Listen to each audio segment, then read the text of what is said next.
નમસ્કાર વિદ્યાર્થી મિત્રો, આજના વિડીયોની અંદર આપણે પ્રકરણ નંબર 3 યામ ભૂમિતિ અને તેનું એસાઇનમેન્ટનું સોલ્યુશન આજે કરવાના છીએ.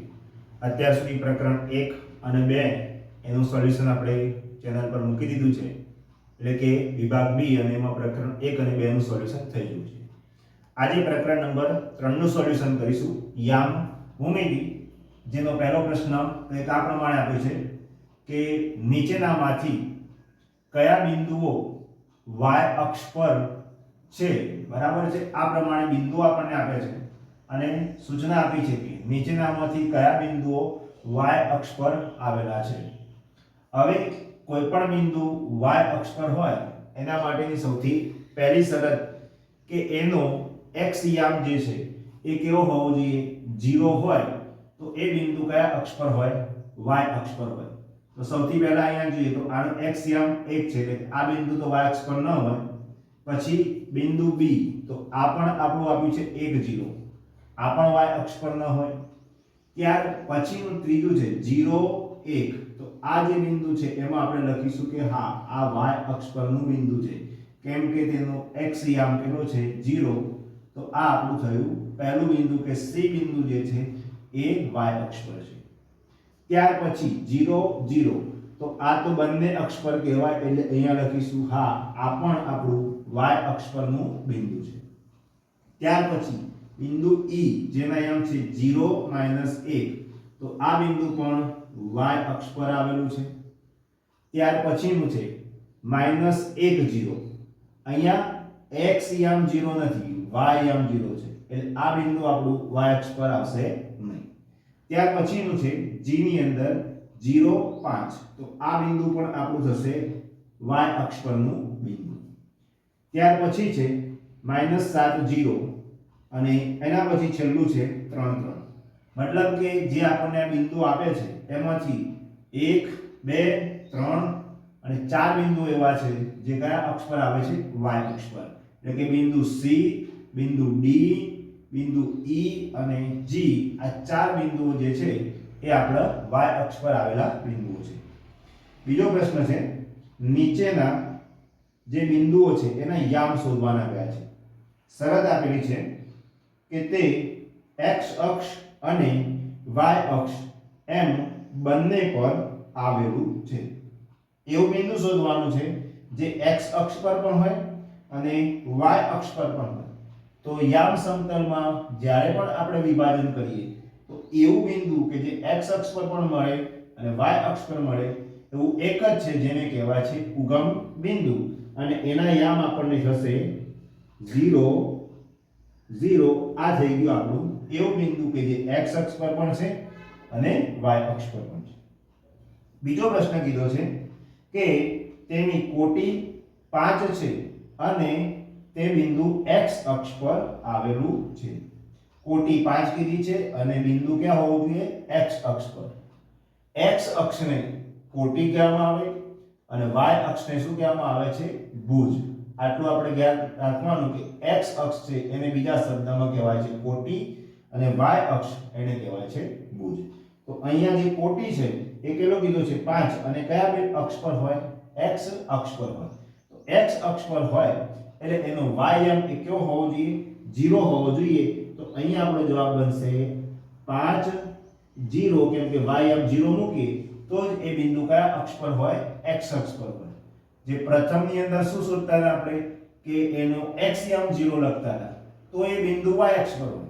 અહીંયા કીધું છે બિંદુ x અક્ષ પર હોય, તો x અક્ષ પર હોય એટલે તો y યામ કેટલો હોય, 0 હોય. તો આ રીતે પહેલો અને બીજો દાખલાનું સોલ્યુશન થાય. ત્રીજો પ્રશ્ન છે કે આકૃતિમાં y અક્ષને સમાંતર 3 એકમ અંતરે રેખા આપી છે, એ છે LM. આ પ્રકારની આકૃતિ આપી છે અને એમાં કીધું છે કે y અક્ષને સમાંતર એક રેખા છે LM, જેનું y અક્ષથી અંતર કેટલું છે, 3 એકમ આપ્યું છે. અને એના પરથી બે આપણને પ્રશ્નો આવે છે. પહેલો પ્રશ્ન છે કે બિંદુઓ P અને Q ના યામ લખો. તો પહેલા બિંદુ P જોઈએ. તો અહીંયા આપણી પાસે છે આ બિંદુ P. તો સૌથી પહેલા કે આવવાનું x અક્ષ પર જવાનું. તો તો x અક્ષ પર જઈએ તો બિંદુ P થી x અક્ષ પર જઈએ એટલે કયા આવે છે 3 એકમ અને P થી આપણે y અક્ષ પર આવીએ તો કેટલા મળે છે અહીંથી આપણને 2 મળે છે અહીંથી નીચે જઈએ તો 3 અહીંથી આ બાજુ આવીએ તો 2 એટલે કે P ના યામ છે એ આપણે લખીશું 3 2 આ થઈ ગયો આપણો આન્સર કે ભાઈ P ના યામ કેટલા તો 3 અને 2 બીજું કયું છે Q ના યામ તો બિંદુ Q જોવા બિંદુ Q થી x અક્ષ પર આવીએ તો બિંદુ Q થી x અક્ષ પર આવીએ તો કેટલા છે 3 અને ત્યાંથી y અક્ષ પર આવીએ તો છે આપણી પાસે માઈનસ કોઈ પણ બિંદુનો યામ જોતી વખતે સૌથી પહેલા x અક્ષ પર જવાનું અને પછી y અક્ષ પર તો Q ના યામ આપણને મળશે એ લખીએ છીએ Q ના યામ 3 - 1 આ થઈ ગયા Q ના યામ ત્યાર પછી બીજો પ્રશ્ન કીધો છે કે બિંદુઓ L અને M ના કોટીનો તફાવત કેટલો છે અહીંયા પૂછ્યું છે બિંદુઓ L અને M ના કોટીનો તફાવત કેટલો છે કોટી એટલે x અક્ષ તો બિંદુ L જે છે આ રે બિંદુ L એનો x અક્ષ કેટલો છે તો કે બિંદુ L નો આપણે અહીં લખીએ x અક્ષ 3 એટલે કે કોટી 3 છે M તો એનો પણ કોટી કેટલો છે તો M નો પણ કોટી આપણને 3 જ છે હવે કીધું છે તફાવત તે 3 માંથી 3 બાદ કરી દઈએ તો જવાબ આપણને મળે 0 તો આનો જવાબ થશે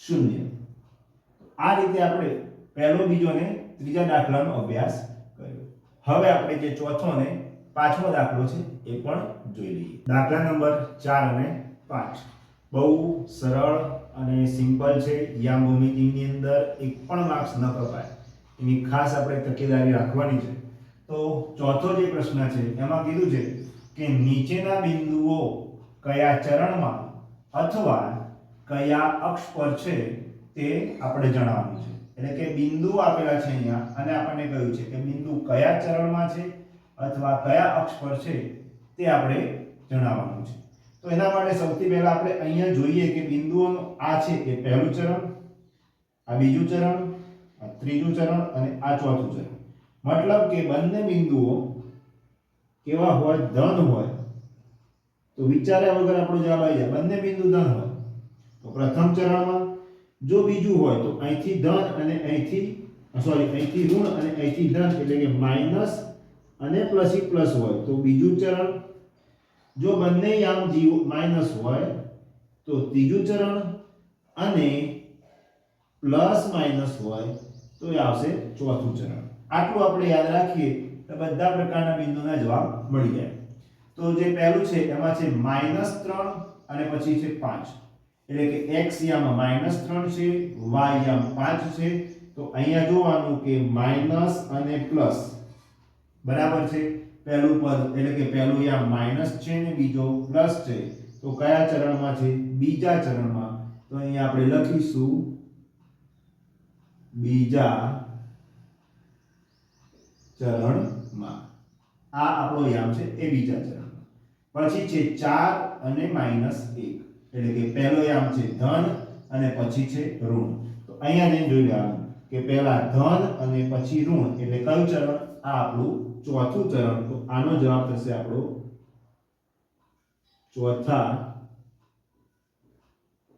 ચરણમાં પછી છે 2 અને 0 હવે જ્યારે કોઈ એક યામ 0 હોય તો એ કોઈ ચરણમાં નહીં આવે પણ કોઈ અક્ષ પર આવશે તો 2 અને 0 હવે કયો એનો યામ 0 છે તો કે ભાઈ y યામ છે એ કેવો છે 0 તો y યામ 0 હોય એટલે આપણને આપ્યું છે x યામ એના પરથી જવાબ આવી જાય કે આ બિંદુ ક્યાં છે x અક્ષ પર મળે કેમ કે એનો y યામ કેવો છે 0 છે પછી છે -5 અને -2 બંને યામ માઈનસ છે તો બંને યામ માઈનસ હોય તો આ રહ્યો આપણું ત્રીજા નંબરનું ચરણ આનો જવાબ થશે ત્રીજા ચરણમાં આ રીતે આપણે ચોથા પ્રશ્નનું સોલ્યુશન કરી શકીએ પાંચમા પ્રશ્નમાં રકમ કંઈક આવી આપી છે કે નીચેના બિંદુઓ યામ સમતલમાં કયા સ્થાને આવેલા છે તે જણાવો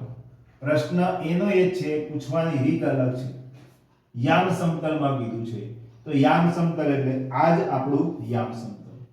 એમાં બંને બિંદુઓ ધન હોય તો પ્રથમ ચરણમાં, પહેલું ઋણ અને પછી ધન હોય તો બીજા ચરણમાં, બંને ઋણ હોય તો ત્રીજામાં, પહેલું ધન અને ઋણ હોય તો ચોથામાં. અહીંયા બિંદુ A ના યામ આપ્યા છે 10 40 ઘણો મોટો નંબર છે પણ આપણે બંને ધન છે. ધન હોય એટલે લખીશું આપણે કે ભાઈ પ્રથમ ચરણમાં, પહેલા ચરણની અંદર આ બિંદુ મળે. પછી છે -30 અને 0 એટલે કે આપણો y યામ કેટલો આપ્યો છે 0 એટલે આ બિંદુ આપણને મળશે x અક્ષ પર. ત્યાર પછી છે c ની અંદર 50 અને -40 એટલે કે પહેલું ધન છે પછીનું ઋણ છે. તો આ રહ્યું પ્રથમ ધન અને ઋણ કયા ચરણમાં? ચોથા ચરણમાં. આનો જવાબ થશે ચોથા ચરણમાં. અને છેલ્લે છે d 0 -30 એટલે કે આની અંદર આપણો x યામ કેટલો છે 0. x યામ 0 હોય એટલે કયા અક્ષ પર આવશે? y અક્ષ પર. તો એ લખીશું y અક્ષ પર. બરાબર છે. આ રીતે ખૂબ જ સરળતાથી યામ ભૂમિતિની અંદર આપણે સારામાં સારા ગુણ મેળવી શકીએ છીએ. વિડીયો પસંદ આવે તો લાઈક કરો. કોઈ પણ પ્રકારની ડાઉટ હોય તો કમેન્ટ કરો અને વિદ્યાર્થી મિત્રોને ચોક્કસથી શેર કરો, ચેનલ સબસ્ક્રાઇબ કરો કે જેમ કે બધા જ પ્રકારના જે વિડીયો છે, જે પ્રકરણ અઘરા હોય એના પણ આપણે વિડીયો આના પર અપલોડ ચોક્કસથી કરવાના છીએ. તો થેન્ક યુ. જય હિન્દ, જય ભારત.